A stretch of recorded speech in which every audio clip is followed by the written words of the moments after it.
Hello, everyone. Welcome to our Chapel and York webinar, International Fundraising for Education. I am Arnaud Marcilessi, Head of International Fundraising at Chapel and York. Today, we have two great speakers. The first one is Stephanie Veit. Stephanie is an international development expert and one of our 40 Chapel and York experts. She has successfully increased international development at prestigious institutions like Carnegie Mellon University and Princeton University. Stephanie, can you briefly introduce yourself? Of course. Thank you, Arnaud. I hope everybody can hear me. I think Arnaud made a great introduction. I had the privilege of working for extraordinary institutions and such as, the University of Chicago, Princeton, and Carnegie Mellon, who are three very different schools. And I can say that I worked with incredibly talented people who taught me a lot, and I hope I will bring some of that knowledge to you today. We're going to do a little backwards in this presentation. I want you to focus on the following takeaways, and I will do my best to cover those as not quickly, but concisely as possible. The first one is unlearn. That's a key word. The other presenter, Heather, and I've spoken extensively about this. The second word is communicate. You need to build trust externally and internally. We'll talk about that. A key word, listen. You are not often in a position to impose your entire story about the institution. You have to listen first. The scary word internationally, philanthropy. People tend not to like that word, and you have to be careful and not comparing how, as a North American, what philanthropy means versus what giving back means in some countries. Be creative. You will have to work very closely with the development counterparts and also with the leadership of the institution. And that's really the opportunity to be creative. Remember that cross-border fundraising is, for the most part, not transactional, which might vary greatly depending on the country you're coming from. And the last one is be patient. It's going to take more time than what your colleagues who are fundraising in North America, which is just one example, are used to. Thank you, Stephanie. So you have more time after I introduce Heather and the rest of the topic. So our second great speaker today is Heather Hill, our Head of International Philanthropy. Heather, can you briefly introduce yourself? Yes, thank you, Arnaud. As Arnaud said, I am the Head of International Philanthropy for Chapel and York. So I oversee our global family of foundations as well as our charity management services. I've been working in the philanthropic sector for over 20 years now, essentially right out of university began my work. I've spent time fundraising and doing alumni relations work in higher education. I've also worked in human service, INGOs, and a variety of places in the sector, including doing cross-border work. So I hope that the experience that I bring can help you sharpen your skills for the work that you're doing across borders as well. Thank you, Heather. So just a few words for those of you who don't know Chapel and York, if it can still happen. Chapel and York has been around for 25 years. We had about 400 plus clients all over the world. We have 6 foundations to help you with tax and legal if you want to fundraise abroad in the US, Canada, UK, Netherlands, Switzerland, and Hong Kong. We also have, and I have the privilege to lead that team, a team of 40 international Chapel and York fundraising experts. If you want help to raise funds in another country, especially US, UK, as I say, could be Europe and Hong Kong too. So the topic of the webinar today is International Fundraising for Education. We will explore global trends, best practices for engaging international donors, and real case studies from leading universities. So if you have questions, you can, write the questions in the chat, and I will take care of that and ask the questions. And that's about it. Now, Stephanie, you have the full floor. Thank you. Thank you, Arnaud. Let's start with the first takeaway that I mentioned, which is unlearning. There's a lot of power in not knowing, and fundraising across borders is your chance to create or sharpen the international strategic proposition that your institution has, which often does not cover specific topics that donors might be sensitive to abroad. In many ways, you are creating or are part of a startup, and it's a beautiful thing. It gives you the opportunity to step back, be humble, be patient, and be creative. As I mentioned, US fundraising strategies, in some ways also true in Canada, are not necessarily attractive to international donors. They want to relate to what you're asking them to help. And as an alumni relations officer or development officer internationally, you have to be very cognizant that you're stepping into different worlds. And again, this is part of earned learning. You have to be very cognizant that there are going to be tremendous cultural differences. And some of you might say, yes, of course, we know. You might be, you need to know that there are a lot of do's and don'ts. To give you an example, the scary word, philanthropy. If you mention that word in the first meeting in India, I can tell you are never going to see that prospect, whether it's a volunteer or an alumni, that you may have lost in your data. So that means it's a very tricky qualification process. A former colleague of mine at the University of Chicago usually says that it takes you solicit to qualify. So it tends to be backwards comparing to what you used to. Of course, you're not going to do all of this alone. You're going to work very closely with your colleagues in development, but also in annual giving and communications, development communications. Now, I will come back to that. As I mentioned, this scary word is philanthropy, which means you have to look at what countries are very proud about. And let me give you an example. Singapore. Singapore prides itself to be the first, the best in everything they do. What is your value proposition in terms of giving opportunities that are going to place the donor or it could be a foundation too, in a place where they can claim that they are the first in doing so? That's a lesson I learned the hard way. And what this really means is that you're going to have to create very strong relationships with your donors, whether in India, in Singapore, in Korea, and Japan. Those are the examples I'm familiar with, to really be able to, after quite a few meetings, talk about giving back. I was often in a position to be told, oh, why are you spending so much time in India? They don't give back. They do.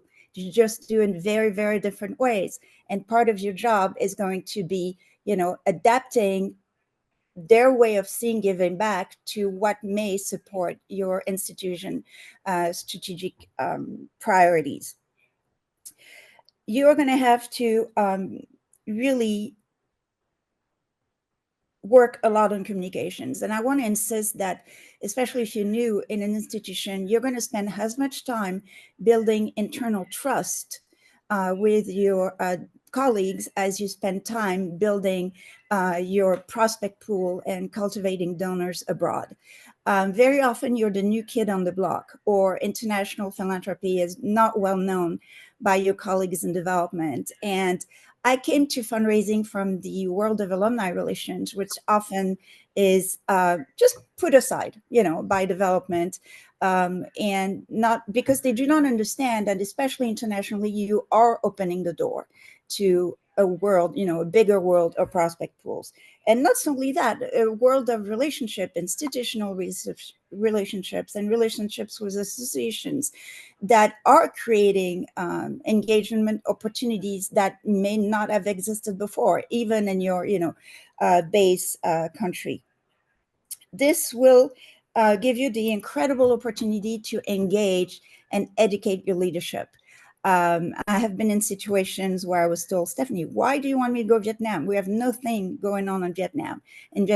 And at Chicago, which is something I carried to Princeton, we built country-specific profiles that would, educate the leadership about donors, events the last 5 years, alumni relations leadership, prospects that may have been forgotten about, MOUs, international centers and how they relate to donors, partnerships that have, been created by faculty but have completely died because nobody may have been interested. And that's something really you need to keep track. And there's a very strong reason why. As an international development officer, you're very often the first and the only person donors and volunteers are going to see for a very long time, which means that you need to know it all. So that sounds, contrary to what I said before. You need to unlearn, about how you've developed your skills in philanthropy, but you also need to know it all. You are their link to the institution their kid might be studying at. You are their link to what the institution has been working on recently. And they are going to want to hear from you, about how come the president is not traveling to our country? How come you didn't know that the president just came to our country? What are the admissions figures and what majors? What does financial aid look like? What about your rankings? Why are you not, in a better place in the rankings? And how are rankings really established, which, a lot of people don't know about. And that means that you're going to have, at the same time, educate your leadership, and also think about, value proposition that might be completely different from what you may have created for the US. You're going to be in front of donors that are interested in giving back if that benefits their country. And there are many ways to go about that. You're going to be in front of donors who are ready to give a significant amount of money in countries where it's incredibly difficult to take the money out. I can give you an example. When I was at the University of Chicago, we had a multi-million donor who wanted the University of Chicago to establish a campus in India, which is something the university had done in France, but had not really done outside in the world, except for a business school campus in London. Again, this was not a priority, and we had to really convince the leadership that it needed to become a priority simply because we couldn't get the money outside of the country at that time. It ended up being a $10 million gift, and the center is open and running right now. And coming back to value propositions and again, educate your leadership. You're going to have to come up with engagement opportunities that may not exist where you come from. You're going to have to be creative. And also that comes with being patient. It's not going to be in a first meeting or even a second meeting that you're going to be able to gauge the propensity of your donor to give back at a major gift level. And maybe this person, is not interested in going to events, is not interested in traveling back to campus. Maybe they can't, but is really interested in mentoring students, in offer internships, and has tied to really important professional associations where you may know anyone. And I'm talking about YPO and many others. Their local chamber of industry and entities that actually are doing a lot of work internationally, but you may not know and may not know anything about, and to which you really need a very strong introduction. again, the value proposition is going to be completely different. And that's where faculty are going to be able to help you a lot. They have relationships with donors that are often completely unknown by development or have been lost, over the years. And these relationships are going to give you tremendous stepping board, so to speak, to access to donors, but also to professional organization. I'm going to give you an example. When I was at Carnegie Mellon faculty have been participating for years to YPO's annual conference, which is called EDGE. YPO members are very successful entrepreneurs and owners of companies. They want to know about the latest trends in robotics or in AI, or how is our social studies taught differently now? Why have the majors shifted so much, in your institution? And again, they have relationship with these organizations that nobody knows about most of the time. And what you need to do to be successful is mapping everything that is going on in your institutions.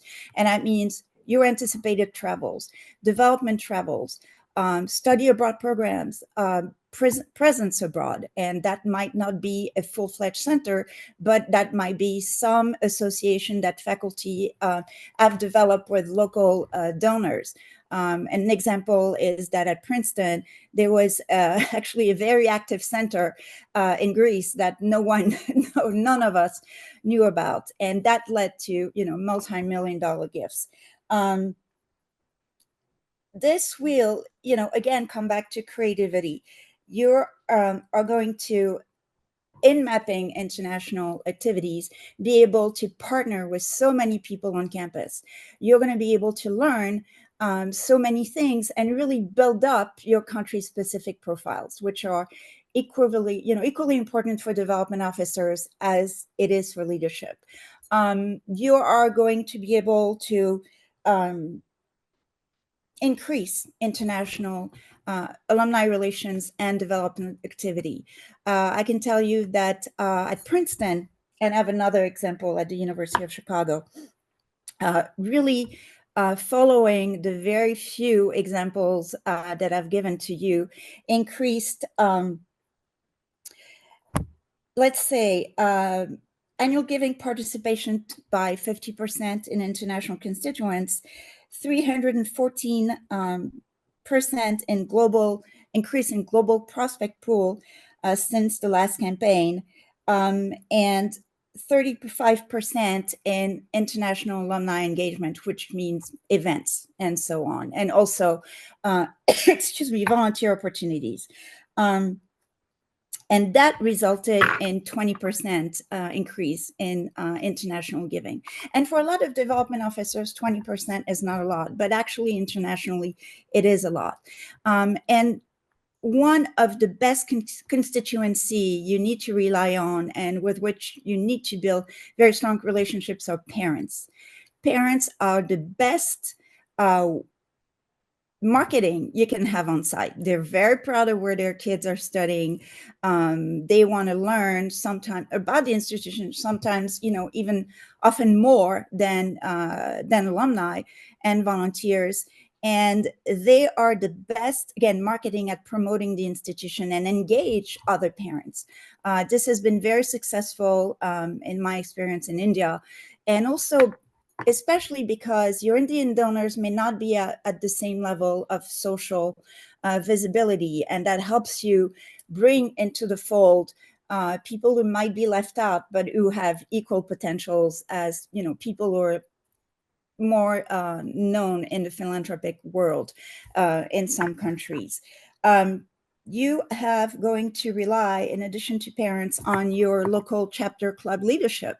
They are the best CIA on the ground for you. They know it all. In some countries, they're barely, 1%, 1 degree of separation between your prospect pool and these volunteers who might be much younger, but it doesn't matter because the information, flows through.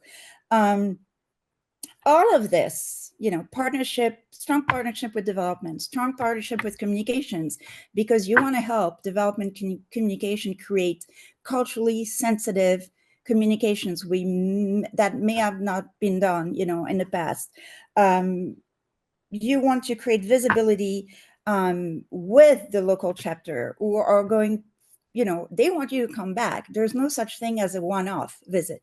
There's no such thing, as a one-off event. You're actually setting expectations that you are not fulfilling, which is probably the worst way in engaging donors. And again, coming back to the value proposition, I have a few examples of case studies that I've worked at institutions I've worked at. At Carnegie Mellon, we had a multi-million-dollar prospect who had not been engaged, PhD of the institution. And this is an example of someone who wanted to see, current students, graduates come to his company for internships and also for jobs. This is someone who had tremendous relationships with companies who ended up being, very strong supporters of the institution, not solely in gifts, and that's where creativity comes in, but in, asking the institution to create an annual educational academic conference that was solely meant for their leadership.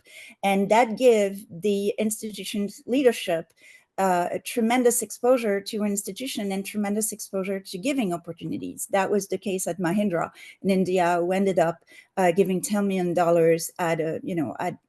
for an AI initiative. So again, this is not necessarily about what has been happening in volunteer opportunities in your home base, or giving your, opportunities in your home base. This is really about being creative. Again, you are in charge in most cases of a startup, and you need to take advantage of that. We talked about knowing it all, country-specific profiles, parents' involvement, what the taxes that have worked, in-country presence, country activities, stories of success, of giving that you have participate to, admission numbers. And I know I'm repeating myself, but I think this is one of the biggest lessons I have learned, in my tenures at 3 institutions. And, last but not least, when you look at results, all the efforts that I've mentioned above have resulted in incredible achievements at Chicago, Princeton, or Carnegie Mellon.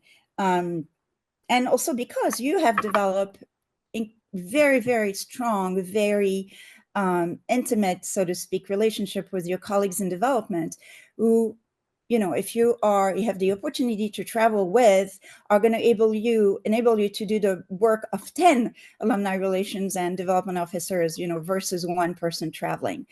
These are very important relationships for you.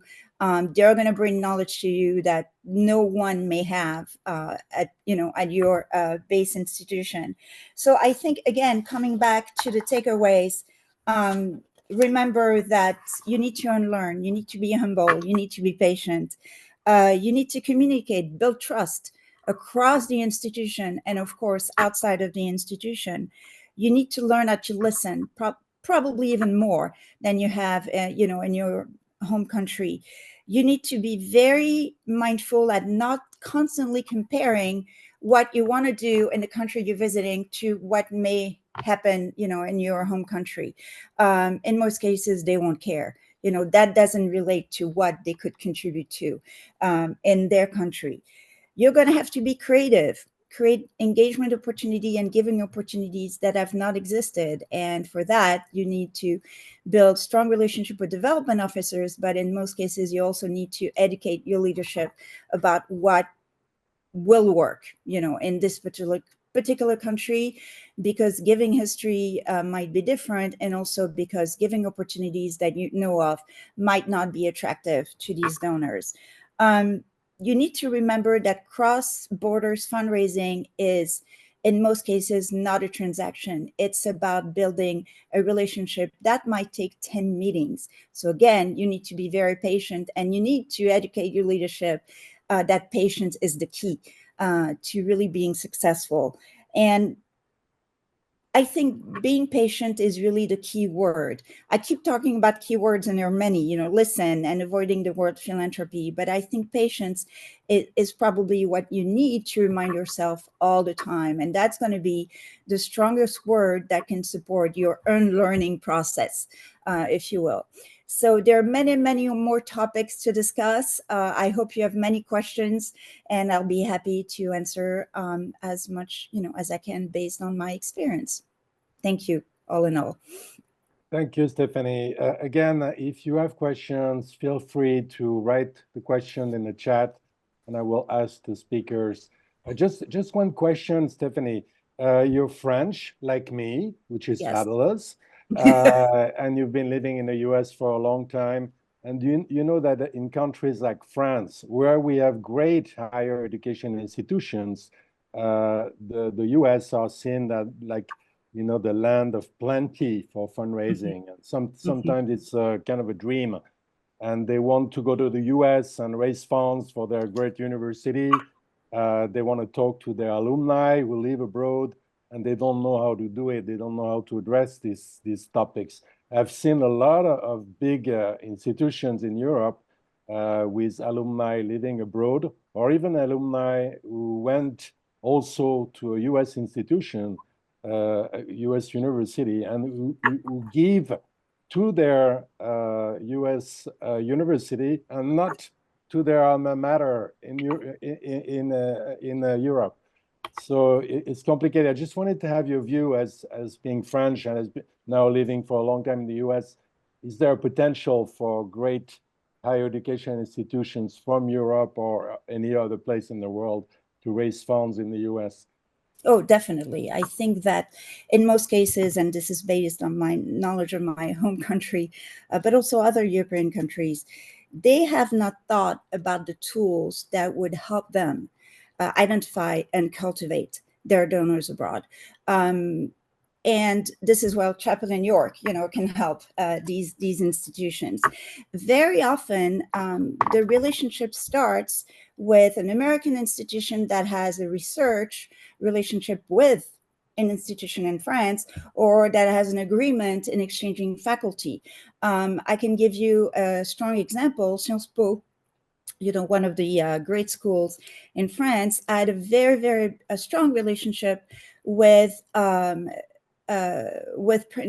Princeton, but I never really developed that, more than faculty presence. And they came very often to campus to learn from us, and also to realize that, what may work in the US may not work in France. I'm not going to say they're backwards, because that would be, the meaning, but they are not equipped to think about philanthropy the way it is, thought about in the US. So you were mentioning that, you have alumni who give back to their US institution, but not to their alma mater. Why? Because they're not asked, because they've not been engaged, because they've not been involved. Often, especially for European alumni who may live in the US or in Australia, for example, it's really about knowing what's going on in the institution, and being able to relate what's going on in their alma mater in France to what is being developed in an institution in the United States. And again, very often you're going to have colleagues who are going to tell you, well, they don't give back, or they're not interested in philanthropy. They're just interested in a very different cultural context. I hope that helps answer the question. Thank you very much. Heather, you have the floor now. Yes, I actually have two questions for Stephanie before I jump in on things. But Stephanie, I'll ask it as one question with two parts. Okay. You talked a bit about engaging, other development officers and engaging university leadership, which are great, as well as faculty. And I can't tell you how many times we would find out, often by accident, that faculty had these incredibly strong relationships with alumni. Yes. So actually, I'll just chime in with my own little bit here, and just being mindful that students graduate and they'll go back and ask faculty for recommendation letters, especially if they've done research or, additional work with that faculty member while they were a student, which then, helps them to get a job. And there's a lot of feelings of gratitude and appreciation for that experience they had and to that particular faculty member. And often they'll keep in touch for years. So yeah, I can't emphasize enough that was such a great point that you raised about engaging faculty in the process and building trust, because the biggest pushback I've seen from faculty is like, well, I don't want to give you these names if you're just going to ask them for money. So kind of helping them understand the culture of philanthropy and why that's important for their own work at the university, and that it's it's not just taking, but it's really trying to build a future for the next generation of students, as well as for the faculty to continue to be contributing to their space. But I'll get to my question now. Sorry for the ramble. But again, you mentioned these other units within the institution to connect with. I would be curious to hear your thoughts about the value in connecting with admissions, as well as the value in connecting with alumni relations, which often is a different department from development or advancement, and why those partnerships are important and kind of how the work can dovetail together. So, with admissions, that can be tricky depending where you're working. At Carnegie Mellon, development and alumni relations had a very strong relationship with admissions. They understood that internationally we needed the numbers, we need the yield numbers, and we need to know why there are less students being admitted, from that country. But you have to be mindful that there's only so much information they're going to give you. At Princeton, there was the Great Wall of China between development and admissions, and I think for the right reasons. We were not allowed to talk to anyone in admissions, which, it seems a little excessive, but again, it made sense. Very often you have an alum or someone who's been recommended to you comes to campus with their child, and they think that just meeting you, a development officer or an alumni relations officer, is going to open the door to an easier, access to admissions. And I can tell you that that was not the case. In most cases, that was the contrary. Well, actually, the thought that I had when I raised the question is a lot of times admissions will, especially internationally, will engage alumni as interviewers or just part of the admissions team, kind of an extension, but as volunteers. So I'm thinking, knowing that they've got these alumni who have raised their hand and said, yes, I'd like to help you in my country. I'd like to see, students here go to the university, and thinking more of that side of the alum or the admissions office having relationships with alumni that often development's not aware of. I just wondered if you'd happen to see that as well. Oh my goodness, yes, with interviewers, especially, who may not go to alumni events, who may not be super social, who are or just not available to participate to events, and may not have been ever approached by alumni relations to truly engage in a role that supports your institutional, priorities. This covered a lot of people that way, for sure. Depending on the institution, of course. But sometimes I've been in situations where they're reluctant to provide you with this information. Quite honestly, I've never really figured out why. So if someone, participating to today's webinar can bring information as to what this might be the case, I would be very interested to hear about that. And the relationship between alumni relations and development, you're right, sometimes those are completely different entities. When I was at the University of Chicago, 1 year it was alumni relations and development. The following year it was the Alumni Association and alumni relations and development on the other side, which this doesn't help you. But if you have cultivated relationships with development officers and with development officers who understand the power and the value of alumni relations, it is not because your institutions decided to create two different entities that you cannot carry developing these relationships. and again, it is your role to build trust. And you were talking about the different department and the different units. When I was at Chicago and also at Princeton, at CMU too, actually, although they had different titles, there were unit-specific, department-specific associate dean of development who worked very closely with their dean, but not so much with, central development. And why is that? Again, because trust has not been built. And you have the incredible opportunity to bring all of these people to the table. We did that in quarterly meetings at the University of Chicago. So they would bring you the information about faculty traveling. They would bring you information about faculty interested in a donor to support, projects A and Z. And that's where, as a development officers, you can help, these development officers that are specifically assigned to a unit or department to be able to close these gifts.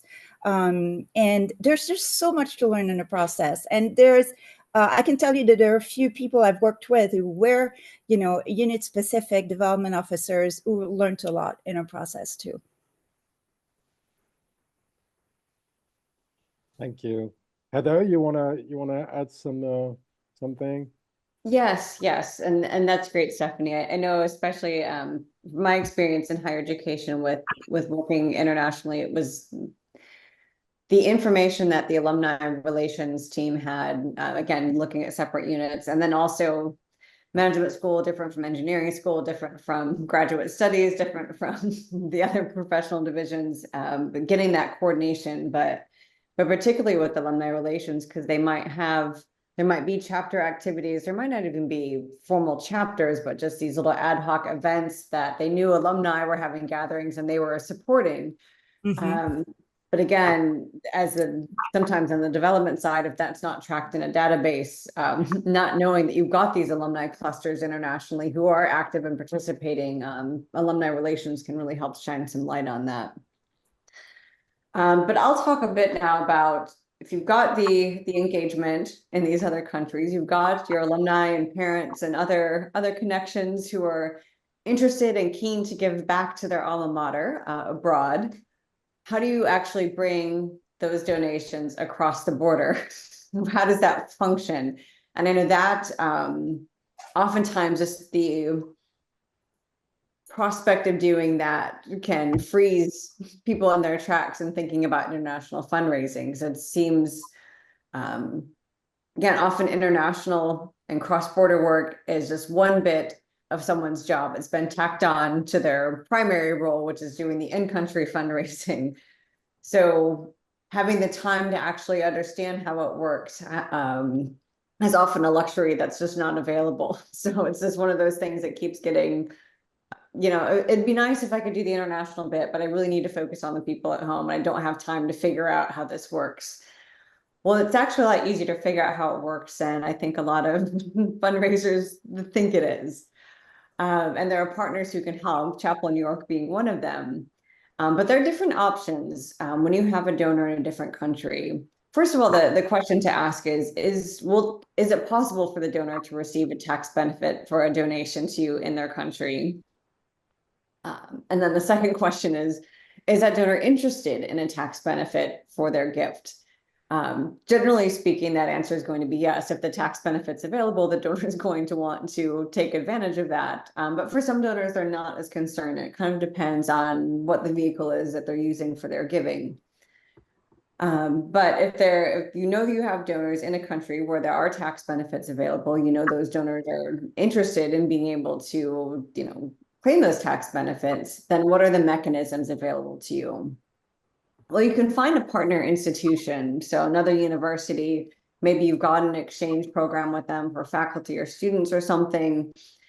They could accept the gift on your behalf and then grant it to you. So that's one that's a little bit, it would be a formal agreement with that other institution, but it's not necessarily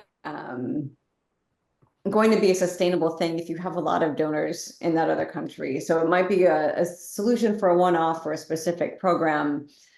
But if you're looking at more long-term engagement, especially if there are high concentrations of alumni in a particular region, what are the other options available? Well, one is that you could set up a separate legal entity in that country. So you could register as a charity in that country. Typically, so for example, in the US, we would see this set up as a Friends of University of whatever, and you're actually incorporating in the country, you're registering with the regulatory bodies in country, you're setting up your own bank account, you've got to have a board for that entity, you're doing all the governance work, banking, donation processing. So it can be a very onerous process. So that's one where I would only advise a separate legal entity if you know for certain that you want to have a physical presence in country. You're planning on being there quite a bit. You know that you have a good pool of board members who are going to be able to be involved and be on the ground for you when you're not there. Because it can be a very costly and time-consuming process. And often fundraisers might think that's the only option for fundraising in country, which again becomes a barrier to actually doing the cross-border work.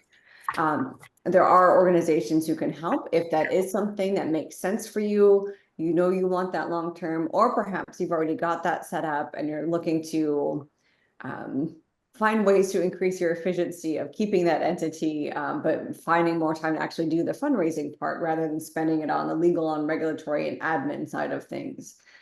So Chapel New York is one of those organizations. We do offer charity setup and management services, and essentially any country where that would be of interest. So you can find partners like that to take on, again, kind of the administrative, legal, regulatory bits for you. But it is a very different picture for how things operate versus the other option that's available, which is partnering with an intermediary in that country where you're doing your fundraising. So there's some familiarity with CAF, King Bedouin, which is now known as Myriad, and then of course Chapel New York provides this service as well. This is typically that intermediary is set up as a registered charity within this country. So their whole purpose is to be able to receive donations, offer tax benefits to the donors for those donations, and then they meet all the legal and regulatory compliance in their country. They're doing all the gift processing for you. They're doing the tax receipting for the donors. They're notifying you when the donations come in, and then ultimately they're granting funds to you. Generally the donations that they've received that were recommended for you, they would then grant. There's a process for that, again, being in compliance with the regulations in that country. But again, that takes the legal and regulatory burden off of your institution. It takes the administrative burden off. It takes a lot of the kind of that time-consuming piece away. So that frees you up to actually do the international fundraising part, to do the cultivation, to have the conversations with your donors, and then to do the donor relations work and stewardship subsequent to gifts, versus having to spend your time on these complicated and, again, time-consuming tasks, not related to fundraising, but related to entity management. So working with an intermediary can be a great solution. Again, particularly if you know you have alumni, but it just doesn't make sense to have your own entity for whatever reason that might be, whether it's time or whether it's cost. And what we've been seeing at Chapel New York is more return of people who have had entities in other country, dissolving them and opting to work with an intermediary, because the regulations in the US and the UK and many countries are becoming more and more complex. There's more rules to follow, there's more restrictions, and they change often. So trying to stay abreast of all those can be a job in and of itself. So my recommendation is, if you can find a trusted intermediary who can take that burden from you and for you to do what you were hired to do, which is the fundraising and working with the donors, that's a great option that's available. So that's what I would say about ways to bring the funds over to where you are while also offering tax benefits to donors.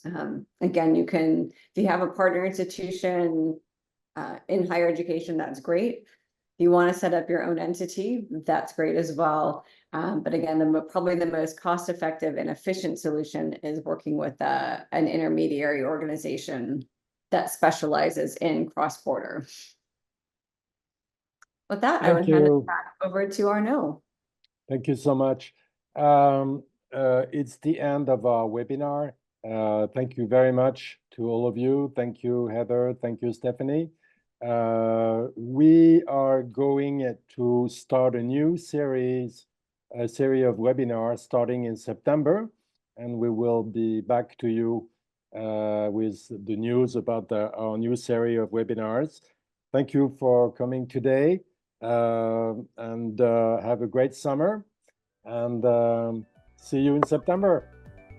Bye-bye. Bye.